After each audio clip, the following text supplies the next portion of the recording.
Hello there, I'm sharing the December 2022 Ink Flight box with you today, and I am going to swatch it on Tomorrow River paper as well as coloring cards. I am going to look at the items that are included in the box additionally.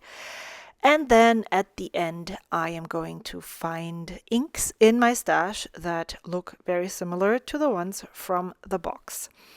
I don't know how long they have been doing this, but they have been including a sticker in each box that I have received so far. This month, it is a Inktopotamus. Oh my gosh, I couldn't even remember how to pronounce it. As you may notice, this video is sped up because I almost took a full hour to swatch and look at all the things. And even though I know that several people like longer videos, it's just not a video format that I personally like. I don't really like watching videos that are longer than 40 minutes-ish, and so a video that is 60 minutes is just too long. So I sped it up and I'm filming a voiceover. In this box, there was an endless creative block, that's what it's called. It's a square, not a square, it's actually a rectangle that is made block with paper. The front is dot grid, the back is plain. It is made by Endless, who also bring out the Endless Regalia notebooks. This is also Regalia paper. And then there is also these Wearingeul Smile Cat ink swatch cards. They are coated with epoxy. That's what it says on the included flyer. And it's the Cheshire Cat. The paper is 200 GSM, and you can swatch your ink on top of the resist that is created by the epoxy, and then it will be able to be seen. I personally don't use these cards for my ink swatches. I use the Tsubame ink collection cards to swatch my ink bottles, but I'm absolutely not opposed to just switch to those once those cards are all used up. And then I also really like or think about including those into Happy Mail to friends who I know like to use inks, because it's just a really nice thing to play with. Also, you will see that later these cards can be repurposed. Now let's look at the different ink colors that are included. There is 7 inks, and the brand that Tom from Ink Journal chose this month is Ferris Wheel Press. I have not had much exposure to Ferris Wheel Press. The only ink that I have used so far is Buttered Popcorn, and my initial impression of that ink was actually very negative. I had it in a pen with a nib that was way too fine. It wasn't really legible. I used it then in a Kaweco double broad nib, and it changed. It was a game changer, that nib and pen, and now I really like it. However, what I've seen online, I have never really felt the need to purchase Ferris Wheel Press inks. They're always more on the lighter side. There's a lot of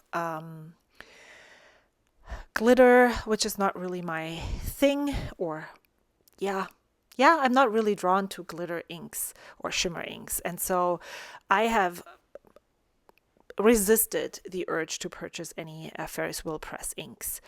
Also, I've seen a lot of them being used and promoted by lots of the people in the stationery and fountain pen community, because they have an ambassador program, I think, which is a tangent right here.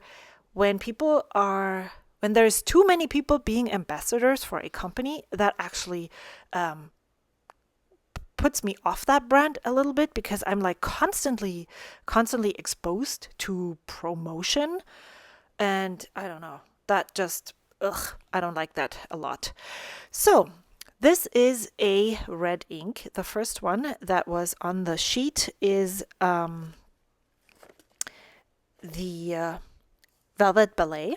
It is a Merlot color. It's what it says on the sheet, which I'm not really sure what the difference is to Bordeaux in the color. I know that there's a difference in taste.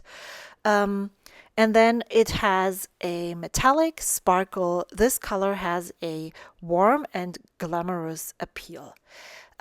This is a red ink. Speaking of red, maybe you will take the time right now to hit the subscribe button if you want to see more videos like this. Journal videos, planner videos, fountain pen videos. That's all what you can find on my channel. By the way, this plug for my subscribing was brought to you by my sons. They came up with this line when we drove back from Reno, and it took us ages through the mountains. So this color is the only color that I swatched. I put on the lid, and then I decided that I am not going to use it and pass it along to someone else. You will see in the comparisons at the end that Writer's Blood is very similar. I think Writer's Blood has a little bit more blue in its base. It's a non-shimmer ink. It's in the writing especially, it's very similar, not in the swatch so much. And I really love that ink. And since this is a shimmer ink and I have a non-shimmer ink that I like even more, I will probably not put this in a pen. So yeah, so while I was waiting for my child to make themselves something to eat, I took the opportunity to turn off the camera earlier before I started swatching and put stickers on the top of each of the lids so that when I look at the ink samples in my container, I can actually see the color.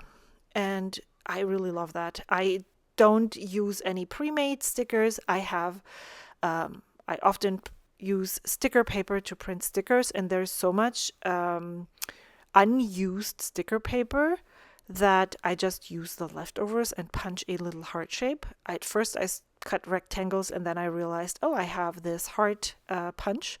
So I'm punching these hearts.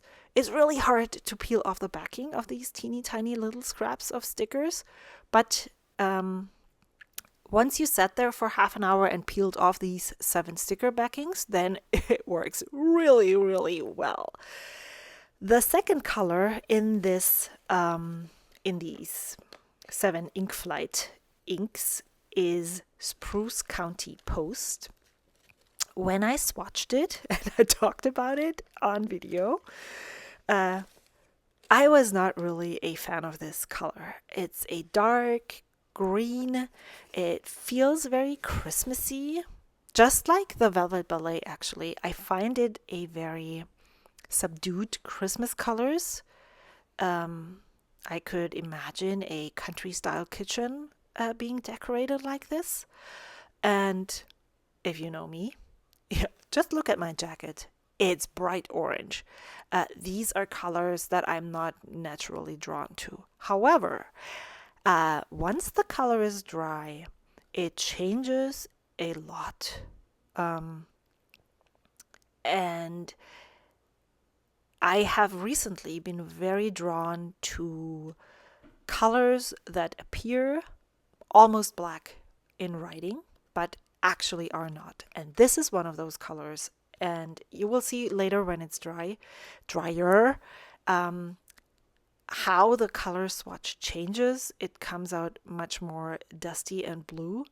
I have heard from, I think his name is Matt, from the Wet Pen. He says that this is because the paper, this is Tomoe River paper that I'm swatching on, is coated.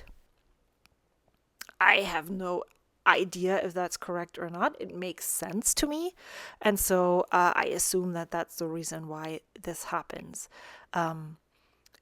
and that's the reason why it becomes so dusty, or yeah, like it has a white coating on top, powdery substance on top. Let's see when we get there. The next color is really pretty. I think it's a very bright orange. It's called Pumpkin Patch. The color is described in just one simple sentence, and it says, "This bold orange ink evokes autumn's splendor." Yeah, of course, like this looks like the inside of a pumpkin. But I think there's lots of other uses for this ink. What I noticed when I applied these inks onto my Tomoe River paper was that when you added the first application, it was really light. And I'm not really sure what to think of that. We will see what comes out of this. The reason why I showed you, well, this I showed you because I actually really like how these three colors look next to each other while they're drying off to the left side. But the reason I showed you the Cassia Flora is that I am, and then this is the next color is again as well.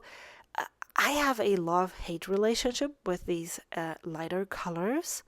I do like them a lot. They are super interesting when swatched on Tomoe River paper and also on this coloring paper. These coloring cards, you can see how the colors kind of chromo shade or even split up into the different pigments that they have been made of. I don't think that these inks are pigments, so that's probably not the right phrasing, but you know what I mean. The different color elements, basically, dye things. Now I'm ranting a little bit about the coloring cards. This is my second batch of coloring cards, and the paper is extremely different. I noticed it every time I put the ink onto the paper and wrote on it. It was so different. Actually not a really good writing experience. And I posted this in Manda's Inksplat Discord server. If you are not a member of that Discord server, I highly recommend joining it. She is a gamer and another YouTuber who shares lots of ink and fountain pen videos. And there's a teeny tiny community over there talking about all the nerdy stuff, the nerdy ink and fountain pen stuff. And Brenda from the Dormouse's desk read me asking if anybody else thought these cards were different. And she shared an email from Anna from the Well-Appointed Desk, who makes the coloring cards, that said that the paper is the same, but it seems like it's a different batch and it was made differently. Little breather. I am sharing my experiments with the Regalia paper. I filmed a full video testing the paper with stamping. You saw that, watercolor, fountain pen inks, and how it worked with that paper. And I will link it in the cards above, so you can check that out if you want more. But the paper is really, really nice, works well with all different kinds of inks. And I received this creative block from the people over at Endless, and mine is bigger. I was so surprised. I looked at the sizing and I was like, this looks weird. But I thought, well, it's the same block. What can be different? It is not as tall. And now I'm using Rohrer & Klingner Altgoldgrün to test this card. I am trying to use the same inks for all of my paper tests just to see how they react with the different papers. It's really interesting to see. Both of these green swatches are Altgoldgrün. On the Regalia paper, it's really, really blue. On this, it's very, very yellow.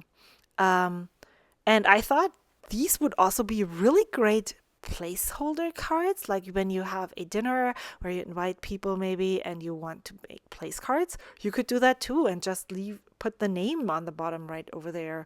Or I decided I'm going to just put this aside and put a little note to a friend in a Happy Mail the next time I send it out.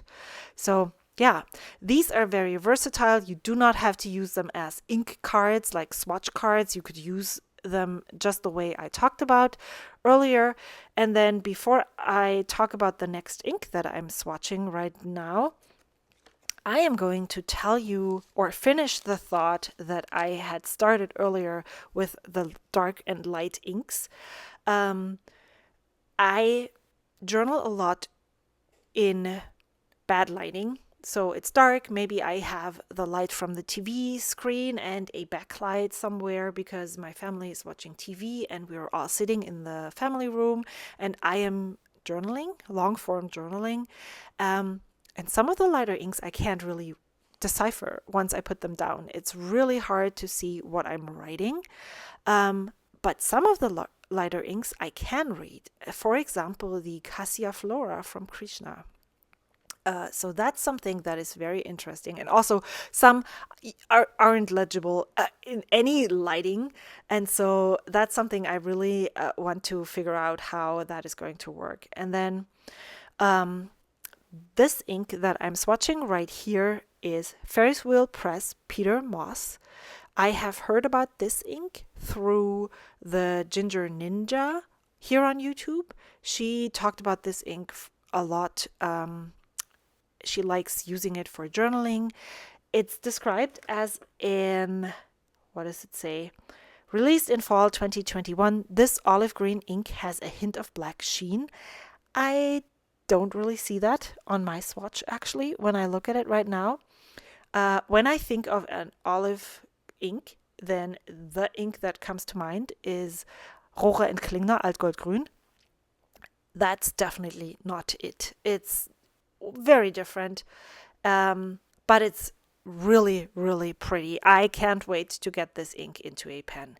And now we are swatching my personal favorite ink of this whole ink flight. This is so pretty. It's a very green-leaning dark teal ink. It is described as a scintillating teal with gold sparkling flakes and a mystical hint of red sheen. It is Ferris Wheel Press, as we all know, Edwards Gardens. And I was like, oh my gosh, why does this have sheen and shimmer? I'm not a huge fan of sheening inks, especially those who do not leave any base color visible, who are super sheeners, basically.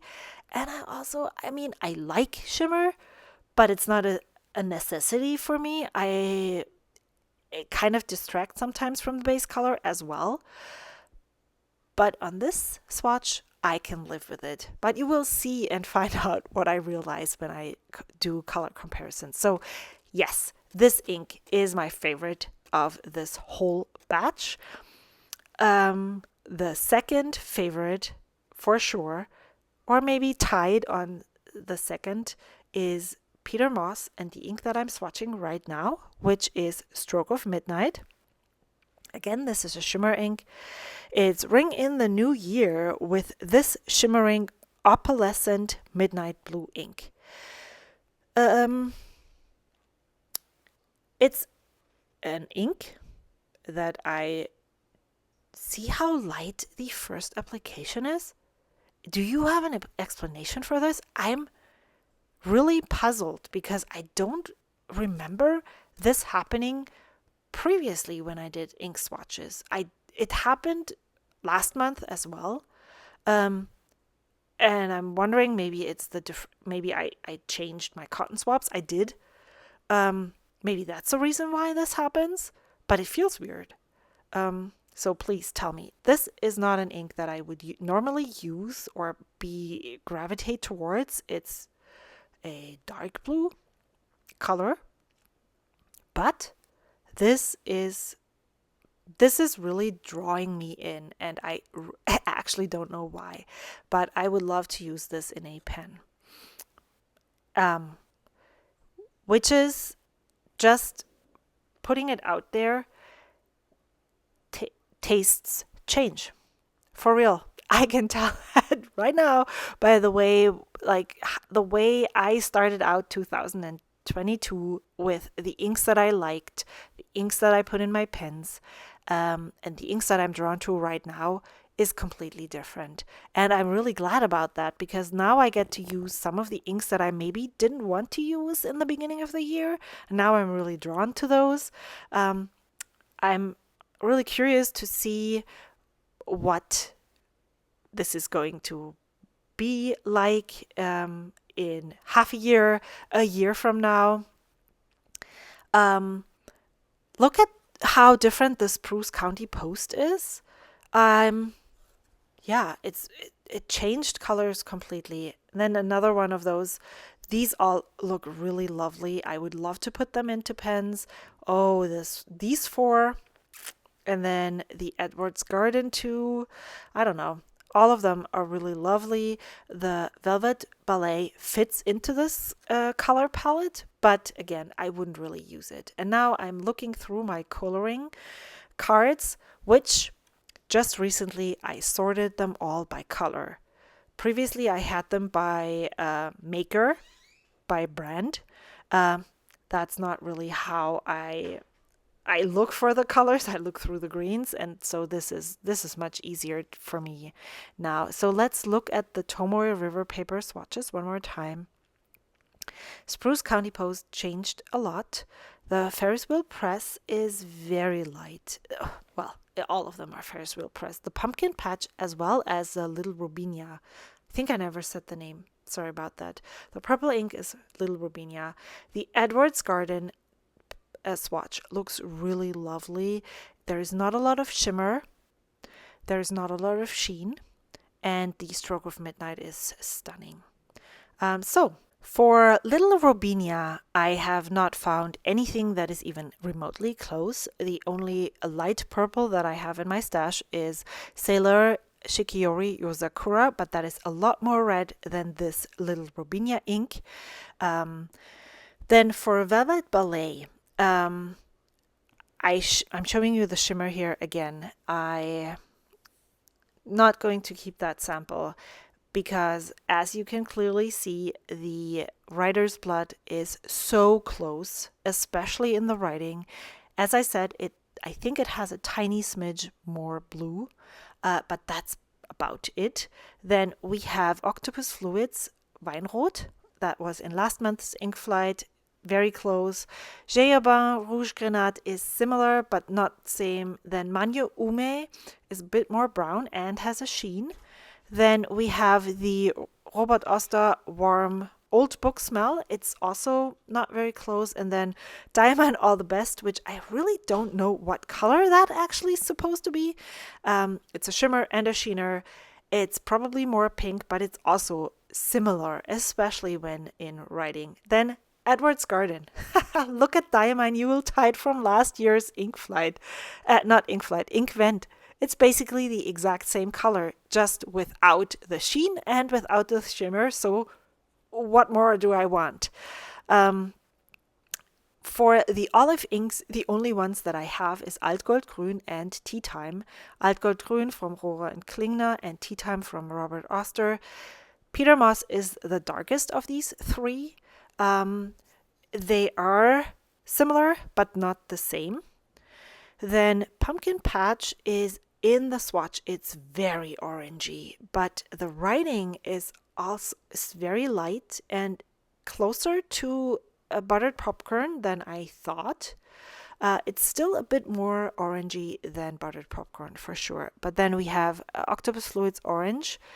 and then Diamine Wonderland, which has less red. I think the Pumpkin Patch in the swatch is darkest, but I think the writing compares more.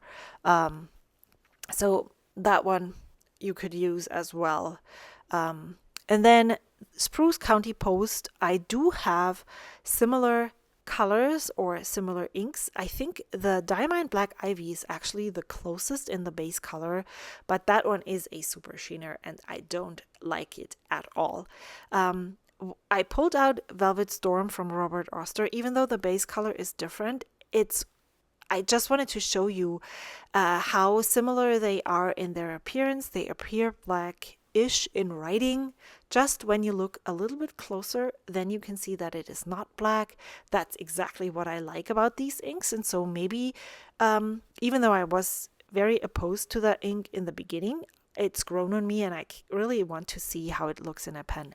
Stroke of Midnight is very similar to another ink vent from 2021, Diamine Storm.